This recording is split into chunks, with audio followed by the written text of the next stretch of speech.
pomeriggio in A27 nei pressi del casello di Treviso Nord un uomo ha perso il carico dell'auto, sceso per recuperarlo, è stato travolto ed è morto sul colpo. Nell'area ex Enel di via Oriani, uno dei buchi neri del centro storico di Treviso, i residenti denunciano via vai sospetto e degrado, l'edificio è occupato. Termoscanner e telecamere nei quartieri e poi una nuova app. La polizia locale di Treviso dichiara guerra ai ladri con le nuove tecnologie. Test rapido nelle classi, è arrivato il via libera dal Ministero della Salute, una notizia attesa con impazienza nelle scuole dove le quarantene rischiano di far chiudere interi plessi. Focolaio Covid nell'Alto Bellunese, scatta l'obbligo di indossare la mascherina all'aperto e locali chiusi alle 22, ordinanza nei comuni di Santo Stefano di Cadore, San Pietro e Comelico Superiore. Prima il lockdown, poi il turismo dall'estero quasi azzerato, drastico calo di visitatori anche nelle antiche dimore, la conferma dal proprietario di uno dei gioielli del Veneto Villa Barbaro a Maserra. Un lavoro di 4 anni e l'approvazione di 25 consigli comunali per portare il Monte Grappa a candidarsi come riserva della biosfera UNESCO, il risultato della domanda a giugno 2021. Ben ritrovati con l'edizione di Treviso dei nostri telegiornali. In primo piano la cronaca con una notizia giunta poco fa in redazione, l'avete sentito dai titoli, un incidente mortale si è verificato poco dopo le 17:30 dalla strada lungo l'autostrada 27 in direzione Belluno, poco dopo il casello di Treviso Nord. Un uomo le cui generalità non sono ancora state rese note è stato costretto a scendere dal suo mezzo dopo aver perso del carico che stava trasportando, venendo investito da un altro veicolo. È morto sul colpo. Sul posto sono intervenuti i sanitari del 118 e di vigili del fuoco, oltre ad una pattuglia della polizia stradale della 27. Il tratto dell'autostrada compreso tra Treviso Sud e Treviso Nord è stato temporaneamente chiuso, facendo registrare 2 chilometri di coda. Andiamo ora in centro a Treviso, nell'area ex Enel di via Oriani, uno dei buchi neri del centro storico, destinatario nel corso degli anni delle varie amministrazioni di progetti specifici di riqualificazione mai realizzati. Oggi, con la denuncia di alcuni residenti, ci torniamo per farvi vedere che cosa sta accadendo con delle immagini esclusive. Vediamo.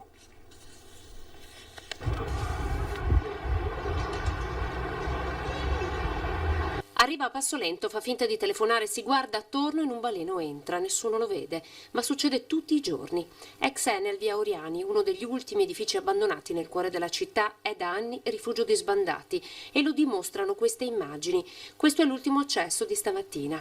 Un uomo si avvicina con una borsetta ed entra indisturbato e poi lo raccontano i residenti. Io spesso li vedo entrare, sì, vedo dei movimenti particolari, sì. Durante il Covid?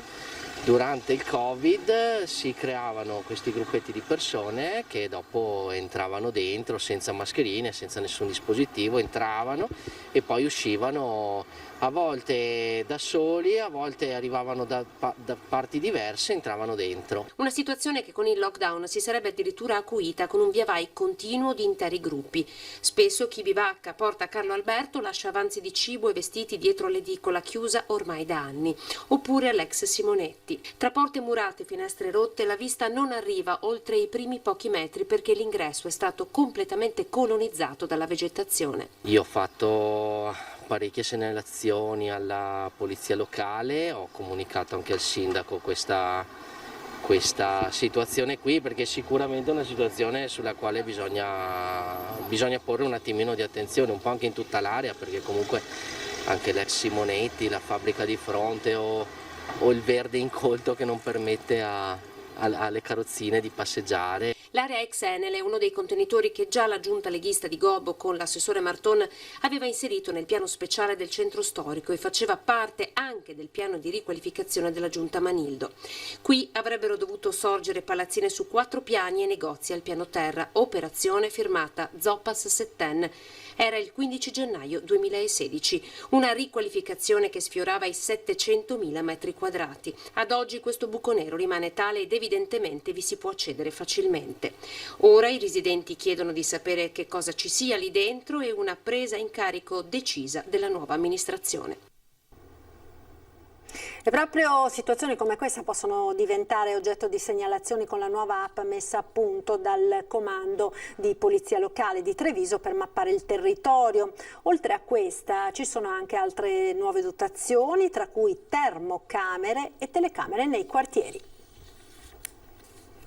La tipologia, in questo caso stiamo parlando di un furto con un messaggio. La polizia di Treviso consegna ai cittadini un'arma in più, un'applicazione ideata dal comando e realizzata da un'azienda privata a titolo gratuito come strumento di prevenzione sul territorio. Praticamente un canale per segnalare presenze sospette oppure furti, per mappare la città ed adattare così specifici interventi. Questo ci permetterà di conoscere le motivazioni per cui quelli che sono dei criminali professionisti, perché di questo si tratta, hanno scelto quell'edificio, hanno scelto quel quartiere, hanno scelto quell'ora. Quindi in base alla mappatura poi aumenteremo naturalmente i controlli e segnaleremo eventualmente all'ufficio tecnico se c'è la necessità di implementare anche l'illuminazione pubblica, ma avviseremo anche il cittadino privato magari per degli edifici che possono favorire l'arrampicata dei ladri. Oltre all'applicazione Treviso Sicura, che sarà attiva a partire dalla prossima settimana, il comando si è dotato di strumenti sempre più sofisticati di controllo del territorio. Questa è una termocamera che identifica la presenza umana attraverso la rilevazione del calore nell'ambiente, poi il drone, anche questo dotato di termocamera. Specifici agenti a Treviso sono stati formati apposta per il loro utilizzo e per il rilevamento delle impronte digitali. Non aspettiamo di vedere le pagine dei giornali piene di notizie legate ai furti, interveniamo prima con pattuglie dedicate, con tecnologie dedicate e anche con una nuova app. Grande attenzione da parte dell'amministrazione al comando, perché attraverso strumentazioni nuove e dotazioni nuove possiamo dare più servizi. Ai controlli di terra si aggiungono la nuova figura del security manager, incaricato di gestire al meglio il sistema di videosorveglianza e di interagire con le altre forze dell'ordine. Insomma, un investimento consistente che risponde ad una precisa politica di intervento sul territorio. Già nella giunta di ieri abbiamo fatto la richiesta di altre 15 telecamere, quasi tutte posizionate nei quartieri e ancora con qualche unità in centro storico. Interverremo in tutte quelle zone che sono oggetto di segnalazioni. 6 arresti, 5 denunce, quasi 5 kg di droga sequestrata tra marijuana, hashish e cocaina. Andiamo a vedere nel prossimo servizio l'esito dell'operazione Drug Free condotta dai carabinieri di Treviso. Abbiamo svolto una serie di servizi sia in uniforme che con militari in borghese che sono andate ad approfondire delle segnalazioni che noi abbiamo ricevuto da parte dei cittadini, quindi con appostamenti, controlli alla circolazione stradale e anche mirati di singole persone. Ci sono i quasi 5 kg di marijuana essiccati trovati all'interno di un casolare abbandonato nelle campagne di Villorba. Le 5 piante sempre di marijuana coltivate sul balcone di casa da 2 coinquilini. Poi 76 grammi di hashish già divisi in dosi trovati all'interno dell'abitazione di un pakistano. Tutto stupefacente che a breve sarebbe arrivato nelle piazze del centro con l'impiego dei piccoli spacciatori. Segnalazioni, appostamenti, perquisizioni tra Treviso, Silea, Villorba, Preganziol e Quinto. Le operazioni dei carabinieri di Treviso sono state condotte anche con l'ausilio della polizia locale. Treviso, come tutte le altre grandi città d'Italia, è caratterizzata da un intenso traffico di sostanze stupefacenti. Non è particolarmente rilevante né tantomeno preoccupante, comunque sicuramente intenso. Importantissime per noi sono le segnalazioni giunte sia al 112 che fatte di presenza ai militari o in caserma o di pattuglia. Una maxi operazione antidroga denominata Drug Free della compagnia dei carabinieri di Treviso che ha portato all'arresto di 6 persone tra italiani e alla denuncia a piede libero di altre 5. La merce sequestrata sarà analizzata e distrutta, era destinata appunto alle piazze della città. Gli acquirenti più svariati, andiamo dall'operaio fino all'imprenditore, quindi senza nessuna distinzione.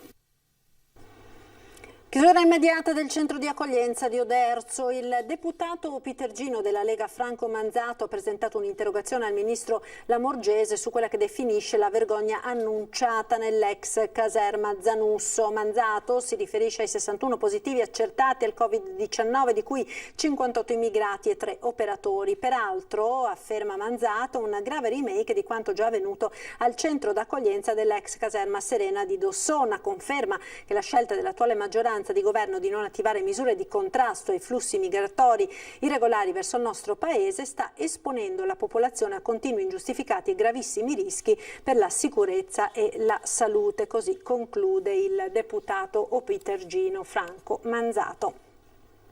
Covid in Veneto, ora l'andamento dell'epidemia nel nostro territorio, 140 nuovi casi nel report di stasera dell'azienda Zero che vanno ad aggiungersi ai 144 di stamane, con un totale quindi di 284 nuovi casi da ieri sera. 58 però, precisa una nota della regione, arrivano da un laboratorio privato e si riferiscono a test effettuati dal 22 settembre ad oggi. 34 di questi sono nella provincia di Venezia. In Veneto le persone attualmente positive sono 3.779, si registrano anche nelle ultime 24 ore 3 decessi, uno a Treviso, si tratta di una 92enne ricoverata all'ospedale di Vittorio Veneto, poi uno a Padova e uno a Verona. Cresce anche il numero dei ricoverati, sono 229 più 8 rispetto a ieri, e quello dei pazienti in terapia intensiva 30, uno in più rispetto a ieri. E parliamo ora del test rapido nelle classi, perché è arrivato il via libera del Ministero della Salute, una notizia attesa con impazienza nelle scuole dove le quarantene rischiano di far chiudere interi plessi. Ne abbiamo parlato oggi nel corso della nostra diretta con Emanuela Poll, dirigente di uno degli istituti più grandi della Marca, il Planck di Lancenigo. Credo che per noi sia una notizia estremamente importante, perché allo stato attuale, quando veniva confermato un caso di positività all'interno di una classe, tutta la classe veniva messa in quarantena e anche i docenti. Test rapidi in classe per scoprire i positivi al Covid nel giro di un quarto d'ora. Dopo l'ok del Comitato Tecnico Scientifico, il Ministero della Salute ha dato il via libera al tampone rapido antigenico, uno strumento atteso con impazienza dalle scuole, dove ad oggi la presenza di uno studente positivo costringe l'intera classe ed il corpo docente alla quarantena, con tutte le conseguenze che ciò comporta sia per la didattica che per le famiglie. In questa maniera mi è parso di capire che l'intervento direttamente a scuola da parte delle autorità sanitarie permetterà di identificare i casi veramente positivi che staranno in quarantena, il resto della classe continua e quindi riusciamo a portare avanti sicuramente l'attività scolastica in un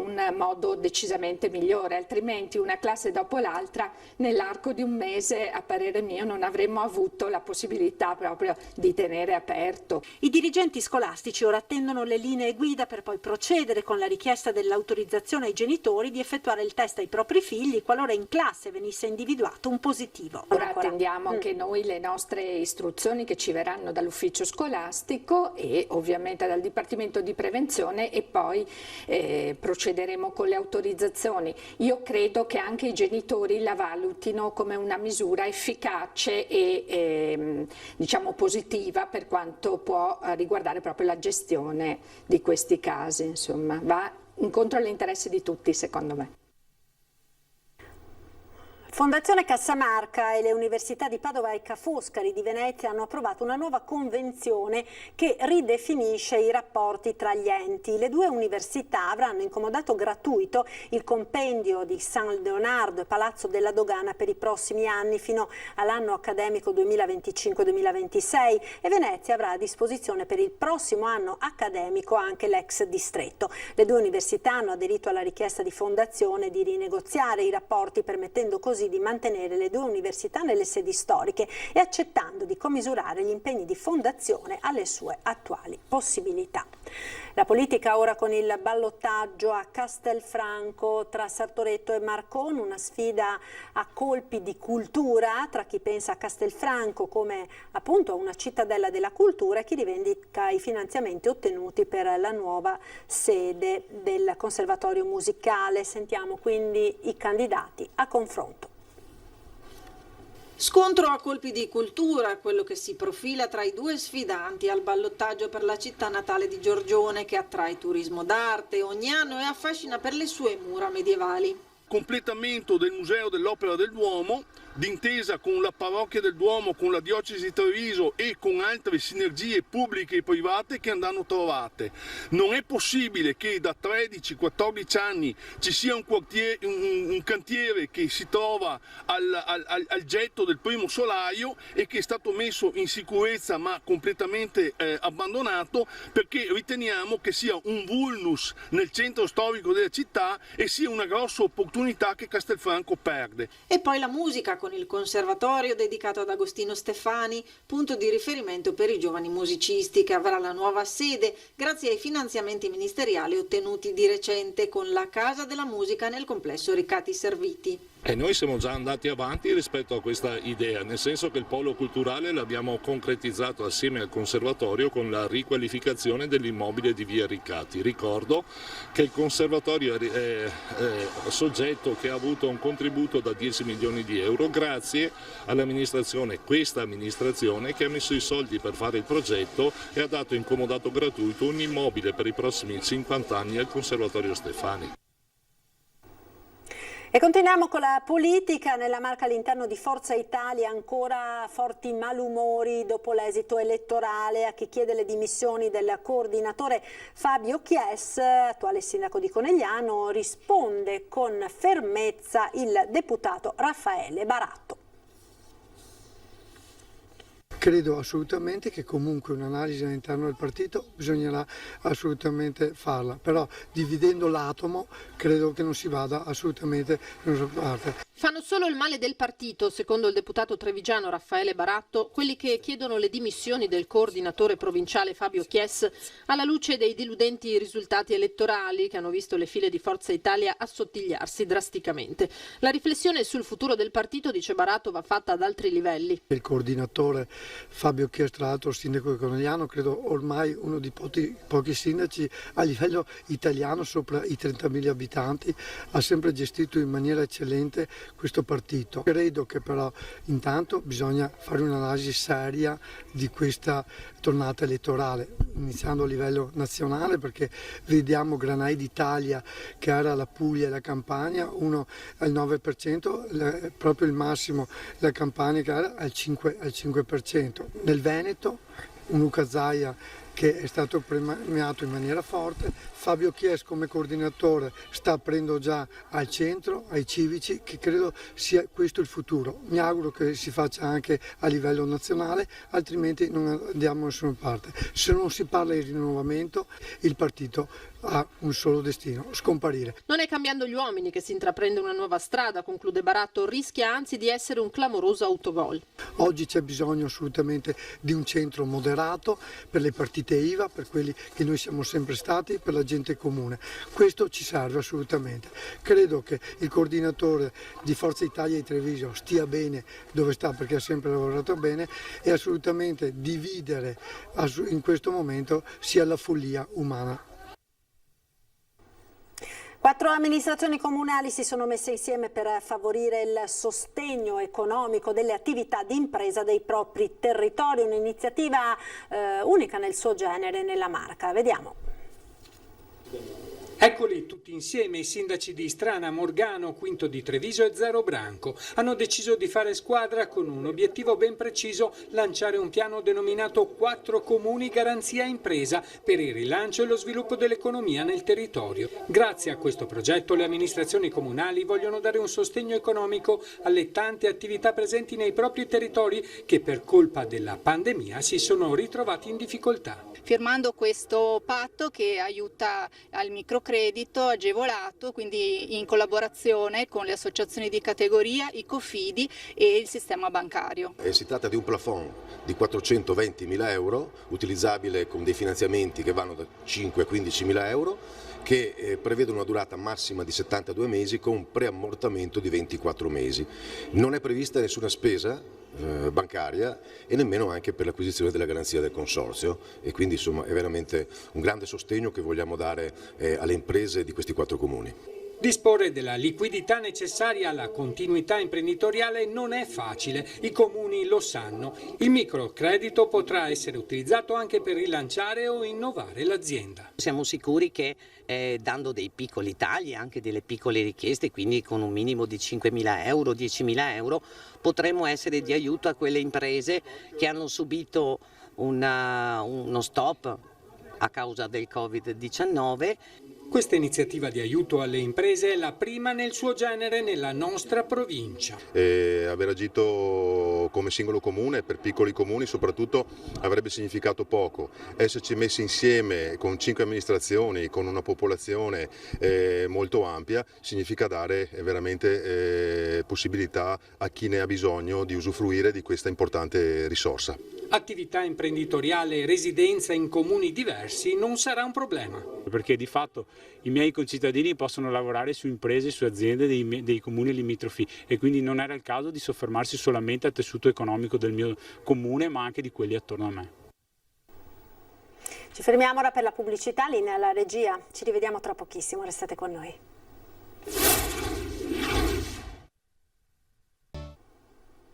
E rieccoci in studio con l'edizione trevigiana dei nostri telegiornali. La crisi nera del turismo colpisce anche le storiche dimore del Veneto, come ci conferma il proprietario di uno dei gioielli della nostra regione, Villa Barbaro, a Maser.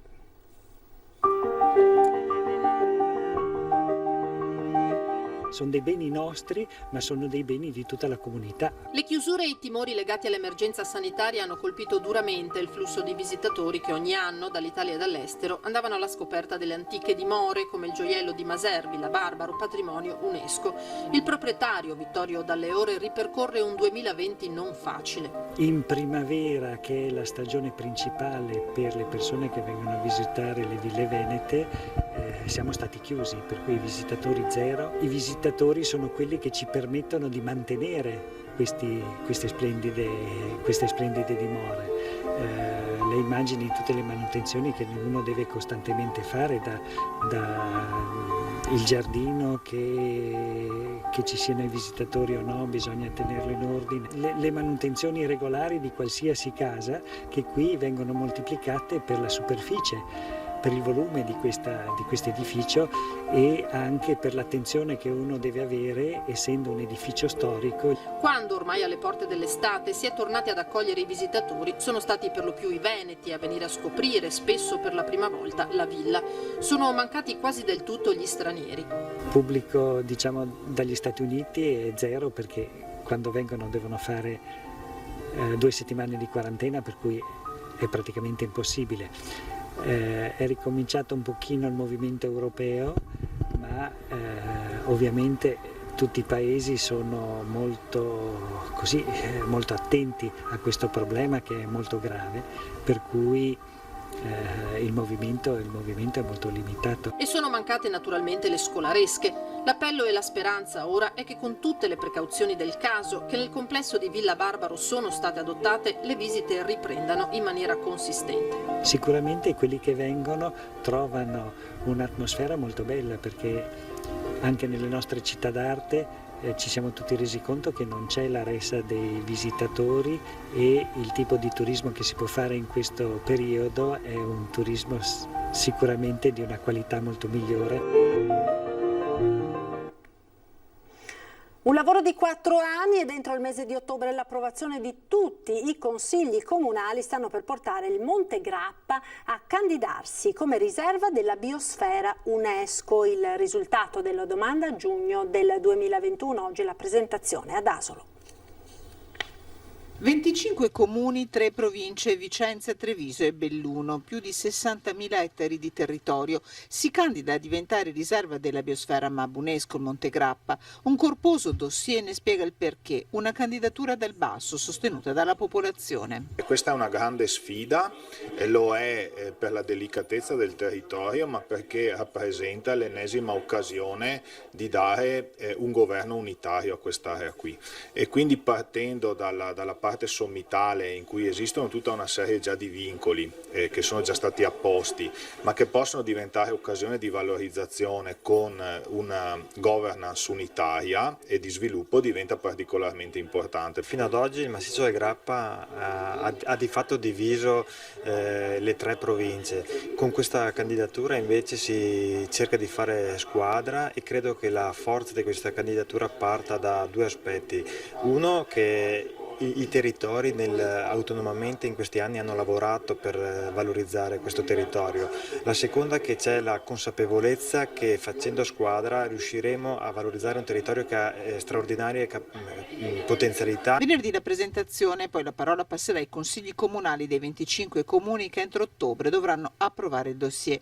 A novembre la candidatura sarà inviata al Comitato Tecnico Nazionale. Sono 152 per l'esattezza i progetti che fanno parte del dossier, presentati da 76 soggetti, già appunto in essere nel territorio, che si svilupperanno anche nei prossimi anni.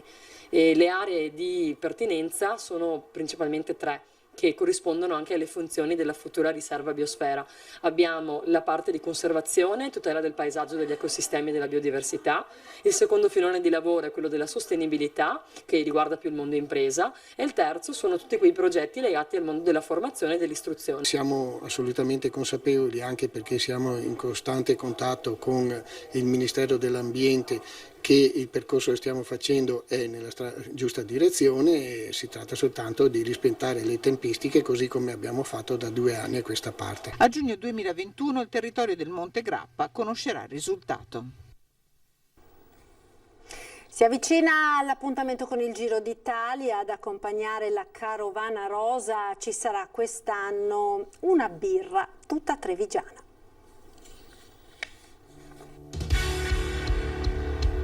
Per la prima volta il Giro d'Italia sceglie come partner una birra artigianale, preferendola alle marche industriali. E la scelta è caduta su un birrificio trevigiano, a Levada di Ponte di Piave, che per l'occasione si è inventato la birra sport a una gradazione talmente bassa, garantisce il mastro birraio, da andar bene anche per gli sportivi. È una birra leggera, quindi con un contenuto di alcol intorno al 3%, per cui se ne può bere senza rischio di avere poi un tasso alcolemico del sangue superiore allo 0,5 per 1000. La tappa Conegliano Valdobbiadene, quella in cui i prodotti trevigiani avranno la loro ribalta in un anno in cui l'emergenza sanitaria ha fatto saltare la gran parte degli eventi. Il Giro d'Italia, sappiamo, ha una meta fissa qui nella nostra zona, perché è un territorio bellissimo, proprio bellissimo, una palestra naturale per quello che riguarda il ciclismo. Ha dei percorsi dove mi sono sempre allenato e adesso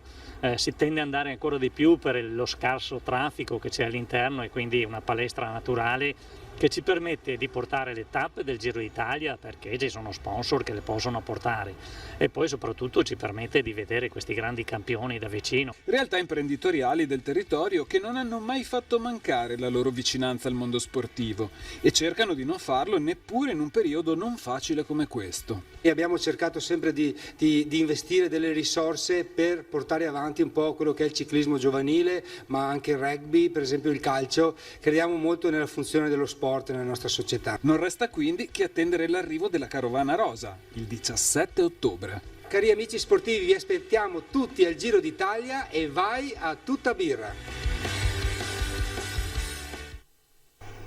Spazio ora alle notizie da Belluno e provincia.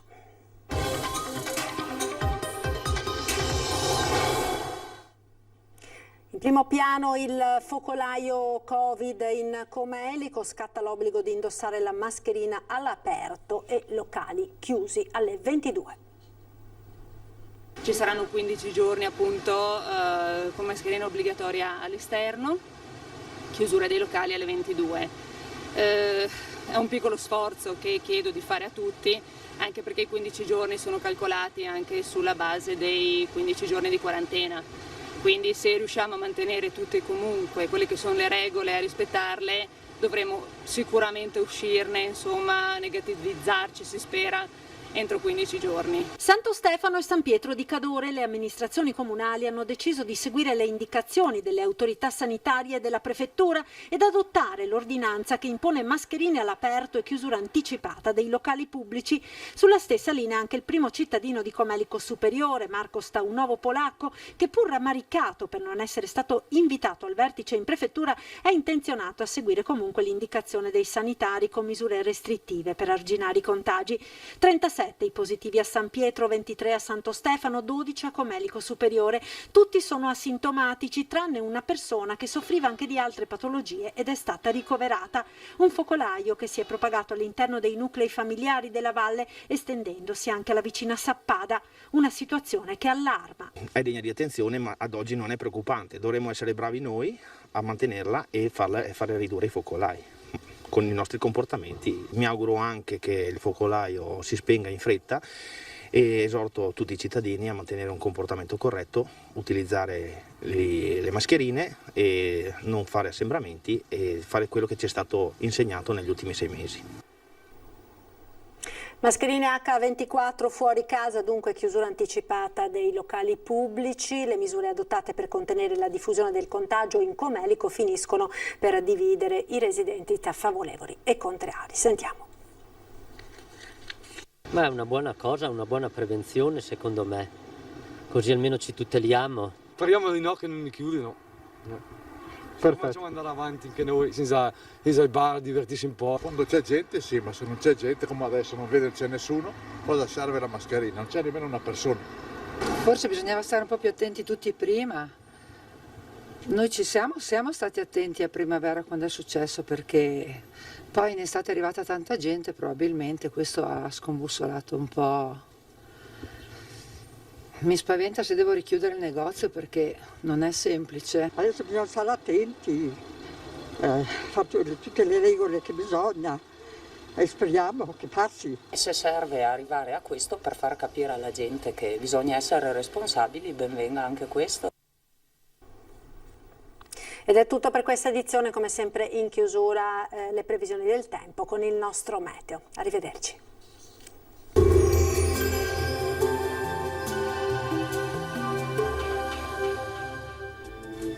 Bentrovati al meteo. La pressione torna a diminuire sull'Italia, ma il tempo si mantiene in prevalenza buono. Il dettaglio di giovedì 1 ottobre. Sul Veneto il mese inizia all'insegna di condizioni per lo più soleggiate. Fino alle prime ore probabili nubi basse, foschie o locali nebbie in pianura, in qualche fondovalle. In seguito schiarite alternate a nuvolosità irregolare. In nottata qualche precipitazione sparsa. Temperature minime fino a 14 gradi, valori massimi compresi invece tra i 18 e i 23 gradi all'incirca. Ci spostiamo ora sul Friuli Venezia Giulia, dove la situazione sarà la stessa, con la presenza del sole ma anche con locali annuvolamenti. Anche qui peggiorerà entro sera. Temperature minime tra 11 e 16 gradi, massime invece sui 20-21 all'incirca. Ci spostiamo infine sul Trentino Alto Adige, qui avremo un ampio soleggiamento salvo per addensamenti sui settori di confine. Temperature minime sui 10-11 gradi, massime sui 21-22 gradi. Dal meteo di Antenna 3 per ora è tutto, grazie per l'attenzione e arrivederci.